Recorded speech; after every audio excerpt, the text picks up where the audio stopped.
26 अप्रैल 1986 की रात करीब 1:23 पर अनाटोली डैटलॉव के नेतृत्व में चेर्नोबिल के रिएक्टर नंबर 4 में एक एक्सपेरिमेंट चल रहा था। ये एक्सपेरिमेंट का उद्देश्य ये जांचना था कि रिएक्टर के कूलिंग सिस्टम बिजली की आपूर्ति बंद होने पर भी काम कर सकते हैं या नहीं। लेकिन ये परीक्षण एक भयानक गलती बन गया। There has been a nuclear accident in the Soviet Union and the Soviet accident at the Chernobyl atomic power station. एक भयानक भाप का विस्फोट होता है। आग की लपटें आसमान छूने लगी और रेडियो एक्टिव धुआं और रिएक्टर के मलबे की धूल मौत का साया बनकर चारों ओर फैलना शुरू कर देती है। सारे वैज्ञानिक में से किसी को कुछ समझ नहीं आता कि आखिर ये हुआ क्या।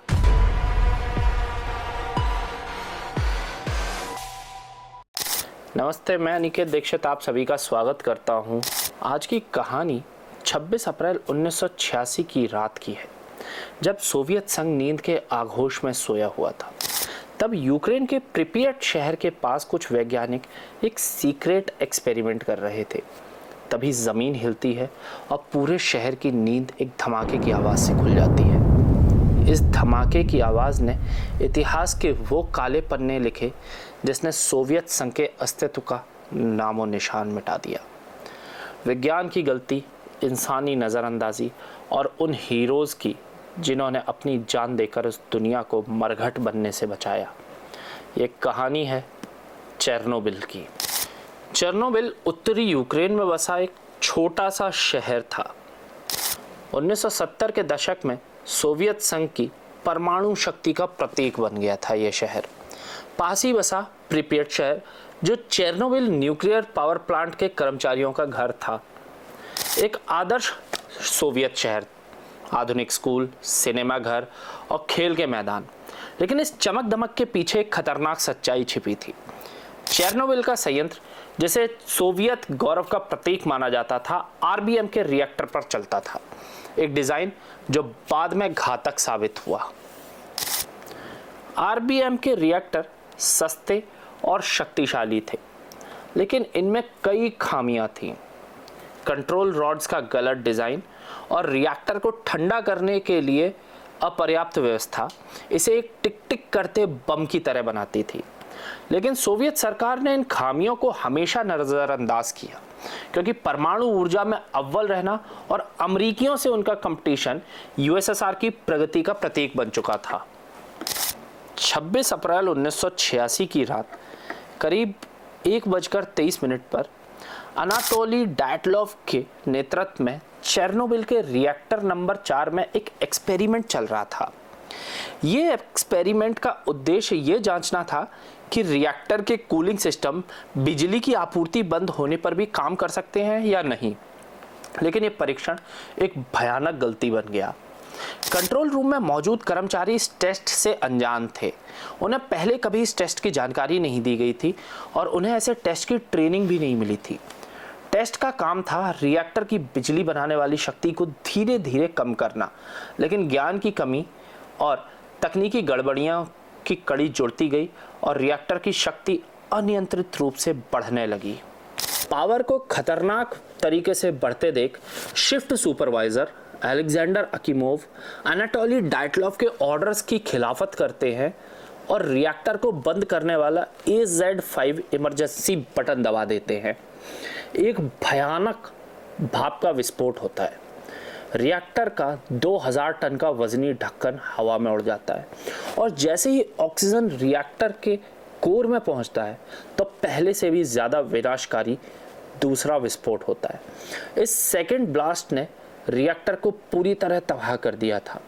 आग की लपटें आसमान छूने लगी और रिएक्टर के मलबे की धूल मौत का साया बनकर चारों ओर फैलना शुरू कर देती है। रिएक्टर के कंट्रोल रूम में सारे वैज्ञानिक में से किसी को कुछ समझ नहीं आता कि आखिर ये हुआ क्या। जब एक वर्कर दौड़कर डैटलॉव के आकर बताता है कि आग लग गई है, तब अकीमोव फायर ब्रिगेड को कॉल करता है। घटना से अनजान फायर ब्रिगेड तुरंत मौके पर पहुंचते हैं। वसीली इग्निटेंको पहला फायर फाइटर था जो सबसे पहले आग बुझाने के लिए आगे आया, लेकिन उसके पास रेडिएशन से बचने के लिए कोई उपकरण नहीं थे। वो नंगे हाथों आग बुझाने लगे, छत पर चढ़कर कोर की आग बुझाने की कोशिश करने लगे, बिना यह जाने कि वे सिर्फ आग से नहीं लड़ रहे थे, बल्कि एक अदृश्य दुश्मन रेडिएशन से लड़ रहे थे, जो कुछ देर में उनको बर्दाश्त से बाहर दर्दनाक मौत की तरफ ले जा रहा था। प्रिपियट के लोग जो रिएक्टर से 3 किलोमीटर दूर सो रहे थे, उन्हें बोला गया कि कोई खतरा नहीं है। हादसे की खबर सोवियत नेतृत्व तक पहुंचती है, लेकिन सोवियत सरकार ने इसे दुनिया से छिपाने की कोशिश की। पहले 36 घंटे तक प्रिपियट के निवासियों को कुछ नहीं बताया गया। 28 अप्रैल को आखिरकार 50,000 लोगों को शहर खाली करने का आदेश दिया गया। लोग अपने घर, सामान और पालतू जानवर छोड़कर बसों में सवार हो गए, यह सोचकर कि वे जल्द लौट आएंगे।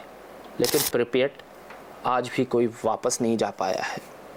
सोवियत प्रीमियर मिखाइल गोर्बाचेव इस समस्या से निपटने के लिए एक कमेटी बनाते हैं, जिसको लीड कर रहे थे सोवियत संघ के एक साइंटिस्ट वलेरी लगासोव।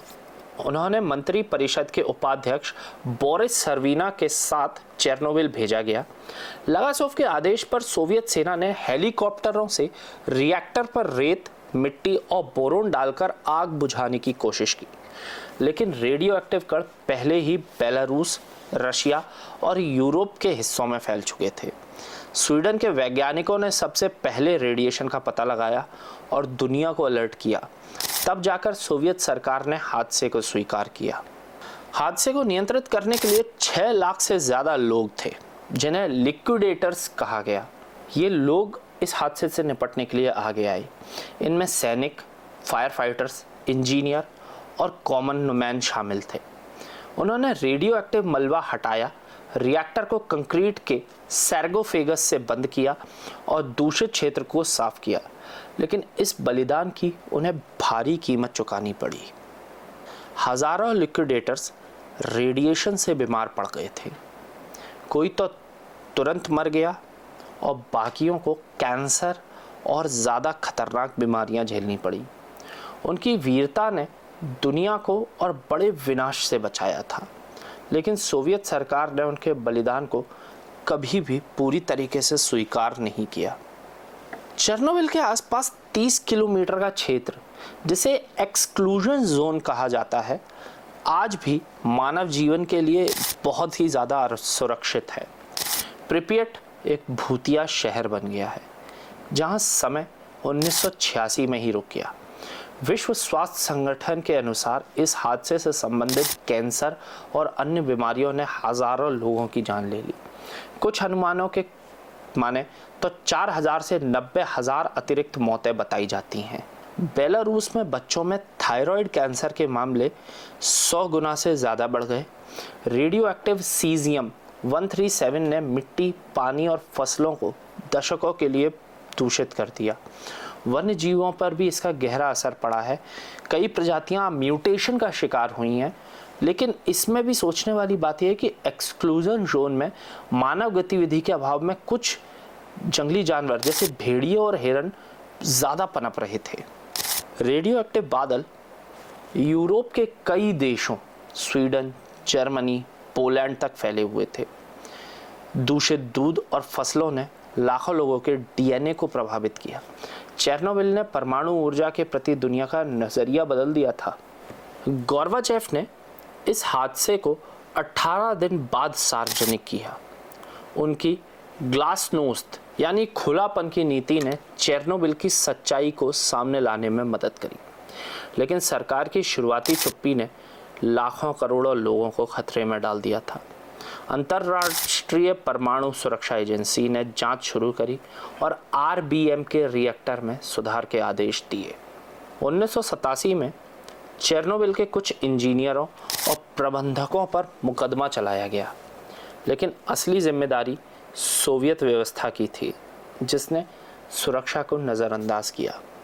चेरनोबिल ने सोवियत संघ के पतन को भी तेज कर दिया था, क्योंकि लोगों का सरकार पर से भरोसा टूट चुका था।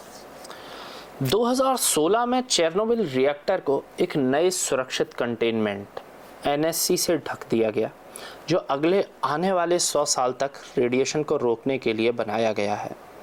एक्सक्लूजन जोन अब वैज्ञानिकों और पर्यटकों के लिए खुल गया है, जो इस त्रासदी को निशान देखने आते हैं। लेकिन चेरनोबिल का खतरा अभी भी खत्म नहीं हुआ है। रेडियो एक्टिव पदार्थ अभी हज़ारों साल तक एक्टिव रहेंगे, जो लोगों को कैंसर जैसी खतरनाक बीमारियां और डीएनए पिघलाने जैसी शिकायतें देने के लिए पूरी ताकत रखते हैं। चेरनोबिल ने दुनिया को परमाणु ऊर्जा के खतरों से आगाह तो कराया। जर्मनी और इटली जैसे देशों ने अपने परमाणु संयंत्र बंद कर दिए, लेकिन कई देश आज भी इस पर निर्भर हैं, जैसे कि अमेरिका। चेरनोबिल का विस्फोट सिर्फ एक हादसा नहीं, बल्कि मानवता के लिए एक चेतावनी है। हम ये बताते हैं कि विज्ञान की शक्ति की जिम्मेदारी के साथ इस्तेमाल करना होगा। लिक्विडेटर्स की वीरता, प्रभावित लोगों का दर्द और पर्यावरण की तबाही हमें यह सिखा देती है कि मानवता का भविष्य एकजुटता और सावधानी पर टिका है, और विज्ञान के साथ लापरवाही पूरी दुनिया को खतरे में डाल सकती है। आज जब हम चेरनोबिल के खंडहरों को देखते हैं, हमें ये उन नायकों की कहानी याद दिलाती है जिन्होंने अपनी जान दे दी। हम इंसानों को ये सुनिश्चित करना होगा कि ऐसी त्रासदी दोबारा ना हो। चेरनोबिल की कहानी हमें एक बेहतर, सुरक्षित और जिम्मेदार दुनिया बनाने की प्रेरणा देती है, और ये कहानी हमें सिखाती है कि विज्ञान कितना खतरनाक हो सकता है, जो एक पूरे देश को खाने की हिम्मत रखता है। क्योंकि मिखाइल गोर्बाचेव ने जब यूएसएसआर के विघटन के दस्तावेजों पर साइन किया था, तब उनका वाक्य यह था कि यूएसएसआर को तोड़ना यानी इस दुनिया की एक महाशक्ति को ख़त्म करना सिर्फ और सिर्फ चेरनोबिल जैसे हादसे के हाथ में था। तो यह थी कहानी चेरनोबिल की, द रेडिएशन मॉन्स्टर। मैं जल्दी आपसे मिलूँगा एक नई कहानी के साथ। तब तक जुड़े रहे आप हमारे साथ आचरण न्यूज़ के साथ। तब तक के लिए नमस्कार।